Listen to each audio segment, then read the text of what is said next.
শুভ সকাল বন্ধুরা, কেমন আছো তোমরা? যে যেখানেই আছো আশা করি সকলে খুব ভালোই আছো। আমরাও ভালোই আছি। কলকাতা থেকে ফিরেছি আজকে মনে হয় 3-4 দিন হয়ে গেল। তো এখানে এসে কী বলো তো, একটা জায়গা থেকে একটা জায়গায় এসে না ভিডিও কন্টিনিউ করতে পারছি না। শরীর ও খুব যে ভালো যাচ্ছে তাও নয়, আবার এই বৃষ্টি বাদল। তো যাই হোক, সকাল সকাল চা নিয়ে বসেছি, তোমরা পুরো ভিডিওটা দেখতে থাকো, সঙ্গে থাকো। কিন্তু বড় কর্তা বাঙালি সাহেব মিটারের ঔদ্ধত্য আর অকারণ চোখ রাঙানি সহ্য করতে না পারায় নিজে ছেড়ে দেন সে চাকরি। দালালি থেকে শুরু করে কি না করেছেন পটলবাবু, কিন্তু যে অভাব, যে টানাটানি, সে আর দূর হয়নি কিছুতেই। সম্প্রতি তিনি একখানি লোহা লক্করের দোকানে ঘোরাঘুরি করছেন। তার এক খুড়তুতো ভাই বলেছে সেখানে একটা ব্যবস্থা করে দেবেন। আর অভিনয়, সে তো যেন আর এক জন্মের কথা। অজান্তে একটা দীর্ঘশ্বাসের সঙ্গে আবঝা আবঝা মনে পড়ে যায়, এই আর কি। নেহাত পটলবাবুর স্মরণশক্তি ভালো, তাই কিছু ভালো ভালো পার্টের ভালো ভালো অংশ এখনও মনে আছে। শুনো পুনো পুনো গান্ডিব ঝঙ্কার। এলেন ঠিক 12:30টার সময়। পটলবাবু প্রায় আশা ছেড়ে দিয়ে নাইতে যাবার তোড়জোড় করছিলেন, এমন সময় দরজায় টোকা পড়ল। আসুন আসুন। পটলবাবু দরজা খুলে আগন্তুককে প্রায় ঘরের ভিতরে টেনে এনে তার হাতল ভাঙা চেয়ারটি তার দিকে এগিয়ে দিলেন। বসুন। না না, বসবো না। নিশিকান্তবাবু আপনাকে আমার কথা বলেছেন বোধ হয়। হ্যাঁ হ্যাঁ, আমি অবশ্যই খুবই অবাক হয়েছি এতদিন বাদে। আপনার আপত্তি নেই তো? পটলবাবু লজ্জায় মাথা হেট করে হয়ে গেল। তো দেখো, আমরা ফিরেছি 3-4 দিন হয়ে গেল, কিন্তু আমাদের বাড়িতে পঞ্চমী আর মনসা পুজো উপলক্ষে আমাদের বাড়িতে কিন্তু রান্নাবান্না দুটো দিন হয়নি।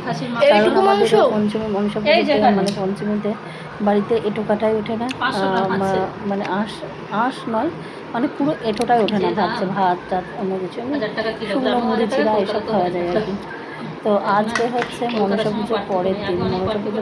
আমাদের তো মনসা পুজো আমাদের গ্রামে সেইভাবে কোনো অনুষ্ঠান হয় না, জাস্ট পুজোটা হয়। কিন্তু আমাদের পাশের গ্রামে কিন্তু অনেক মানে ধুমধাম করে অনুষ্ঠান হয়, অনেক রকম, অনেক কয়েকদিনের প্রোগ্রাম হয়।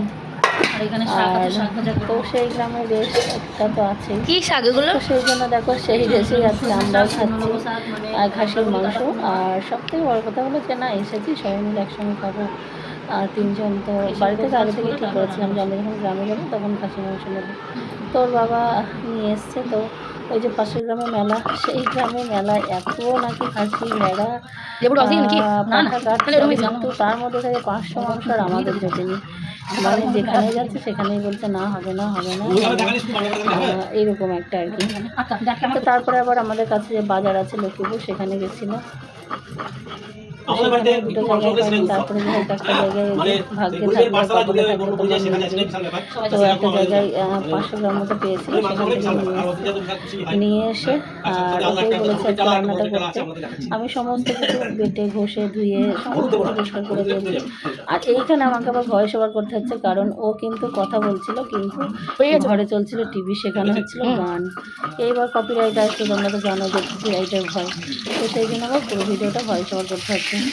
ও রান্না কিন্তু খুব ভালো করে, মানে খুবই ভালো করে, আমাদের অন্তত ভালো লাগে আর কি। আর আমাদের আমরা মানে সত্যি কথা বলতে আমরা নিজেরা খুব খাদ্যবেশী মানুষ, তো যেটুকু যা পাই সবই আমাদের ভালো লাগে। আর আজকে মাংসটা একটা ঘটনা ঘটেছিল, মানে পেঁয়াজের পরিমাণটা খুব বেশি হয়ে গেছিলো, যার জন্য কষাটা যদিও ওটা সুন্দর হয়েছিল, কিন্তু যখন জল দেওয়া হয় না পেঁয়াজটা বেশি হয়ে যাওয়ার জন্য, মানে সেই মাংসের যে একটা মানে সেই কাটা কাটা যেন একটা ভাব, মানে গ্রেভিটা যেন একটা জল জলে হয়ে গেছিলো। খেতে খুব একটা যে খারাপ হয়েছিল সেটা না, ভালোই হয়েছিল, কিন্তু যতটা আশা করা হয়েছিল ততটা আর কি হয়নি। কারণ 500 মাংস ওই পেঁয়াজটা আমিই কেটেছি, অনেকটা বেশি কেটে ফেলেছি। তো যাই হোক, ও খুব মন দিয়ে রান্না বান্না করে, আর মানে যেটুকু রান্না করে আর কি ও খুব ভালোবেসে করে, সেই জন্য ওর রান্নাবান্না কিন্তু যে খুব খারাপ হয় তা নয়, সত্যিই ভালো হয়। ও সেটাই বলছিল যে আমি রান্নাতে হাত দিলেই টেস্ট হয়। এবার ও বন্ধুবান্ধব হয়তো কোথাও মানে যেটুকু রান্না করে সবাই কিন্তু প্রশংসা করে, তো সেই জন্য ও সেই সব কথা বলছিল। তো এই কথাগুলো তো তোমাদের শোনাতে পারলাম না কপিরাইটের জন্য। যাই হোক, গ্রামে ফিরেছি আজকে, আবার আজকে মনে হয় 3 দিন না 4 দিন হচ্ছে। 15ই আগস্টের দিন আমরা ফিরেছি, তবে এই ভিডিওটা যাবে কবে সেটা বুঝতে পারছি না। আর 15ই আগস্টের দিন ফিরেছি, তারপরের দিনও আমরা একদিনই রান্না হয়েছে আমাদের, কারণ আমাদের দুদিন, একদিন পঞ্চমী আর একদিন যে মনসা পূজা, দুদিনই আমাদের বাড়িতে টমেটো রান্না টান্না হয় না, দুদিন শুকনো খাবার দাবার খাওয়া হয়েছে, চিড়ে মুড়ি দুধ এইসব। আর আজকে তো মনসা পুজো উপলক্ষে আমার মনে হয় প্রত্যেকটা গ্রামেই দেখবে, এবার কি সবাই হয়তো নেয় না, আর যে গ্রামে অনুষ্ঠান সেই সব বাড়িতে তো আজকে পাঠার মাংস, খাসির মাংস, ভেড়ার মাংস, বহু কিছু।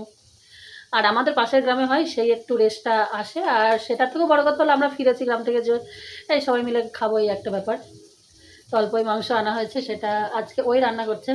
আমি সব কিছু জোগাড় করে দিয়েছি, শুধুমাত্র বসে খুন্তি নাচে ক্রেডিটটা নেবে ও, ব্যাপারটা হলো এটাই। আর কাটা থেকে বাছা থেকে মশলা কষা থেকে সমস্ত কিছু ধোয়া মাজা সব করেছি আমি, প্লাস পরেও করতে হবে। এটা আমার মনে হয় প্রত্যেকটা ঘরেই হয়, তোমরাও জানবে যাদের যাদের হাজব্যান্ড রান্না করে, মানে বেশি খাটনি হয়ে যায়, মানে ওই যে জোগাড় দেয় আর কি, তো তারই বেশি খাটনি হয়ে যায়। তবুও মানে হ্যাঁ, ওটা ঠিক কথাই বলেছে, ও যেটা রান্না করে খুব ভালোবেসে রান্না করে, তো রান্নাটা খুব টেস্ট হয়। আজকে খাসি মাংসটা ওই করবে, আগের দিন চিকেন আমিই করেছিলাম। আর ওকে এখন সব কিছু দিয়েছি, আমি এবার ঘরটা মুছে নেবো, ঘরটা ঝাড়ু টাড়ু দেওয়া হয়ে গেছে, মুছে উপরে অনেকগুলো জামা কাপড় আছে, সেগুলো ধুয়ে স্নান টান করবো, তারপর আবার গরম গরম ভাত, মাংস ভাত খাবো। আসলে ব্যাপারটা কি বলতো, মানে আমরা হচ্ছি 3টে মানুষ আছে, 3টে মানুষই খেতে খুব ভালোবাসি, মানে খাওয়ার প্রতি এতটাই ভালোবাসা আমাদের, অল্প জিনিস হলেও সেটা তৃপ্তি করে খাই। আর যেরকম জিনিসই হোক না কেন, যদি শাক পাতা হয় সেটাও খুব তৃপ্তি করে খাই, মানে সব রকম খেতেই ভালোবাসি। যে মাছ মাংসই শুধু খাই সেটা নয়, যারা আমাদের ভিডিও দেখো সেটা জানবে যে আমাদের মাছ মাংস তেমনভাবে হয় না, মানে অদ্রিজা আমি যখন কলকাতাতেও থাকি, যে সেভাবে হয় না, হয়তো মাছ করলে একটা বেলার জন্যই করি, যাতে পরের দিনটা আবারও খেতে পারি, এইভাবেই করা হয়। কিন্তু যে খাবারটুকু করি সেটুকু আমরা খুব তৃপ্তি করে খুব ভালোবেসে খাই, এটাই হলো ব্যাপার। তো চলো, এখন আর বক করা যাবে না, কারণ আজকে স্পেশাল ডে। আর কী নেবে? এই তো মশলা তো এর মধ্যে মাখিয়ে দিয়েছি, এটা শেষে দেবে।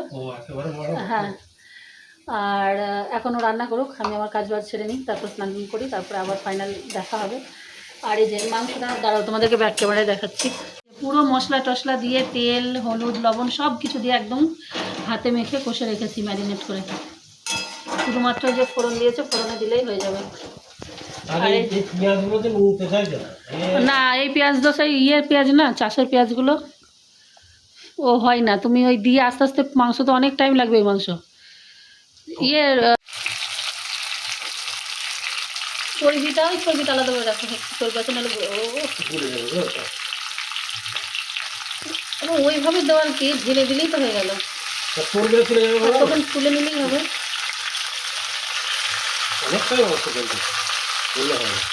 হ্যাঁ,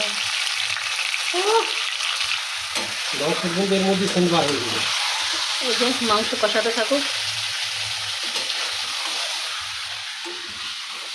সেই কলকাতাতেও যা আমাদের, এখানেও তাই, সে বলে না, সে বোনের ভাগ যেখানেই যাক, সেই আচরণ সেই একই ব্যাপার, ওখানেও সেই 4টে বেজে যায়। তবে ইদানিং আমরা টাইমটা খুব ঠিক করেছিলাম, অদ্রিজার পরীক্ষার কারণে আমাদের 1টা 2টোর মধ্যে খাওয়া হয়ে যাচ্ছিলো। আর আজকে হ্যাঁ,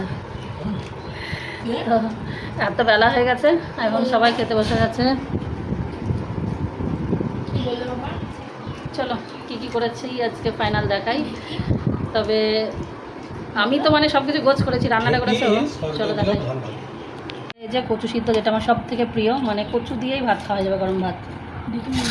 আর এই যে শাকটা আমার খুব প্রিয়, শাকটা তো খুব ভালোবাসি। আর এই যে কুমড়ো এর একটা তরকারি, এটা হচ্ছে আমার শাশুড়ি মা করেছে, উনি দিয়েছে, উনি খাচ্ছে। আর এই যে মোস্ট আজকে ইম্পর্টেন্ট যেটা, সেটা হচ্ছে ওহো, একটু ঝাল হয়নি, সেই কালার,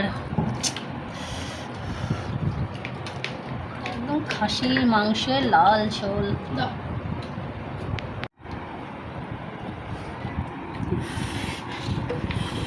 জলকে কি মরবো, জল তো নেই, একই ঝোল দিস না। এই রসুনটা ভাগ করে নাও সবাই, হ্যাঁ দাও, রসুন দাও। আরে জানবি নেই তো, যতগুলো খুশি নেই ভাগ্যি খেতেই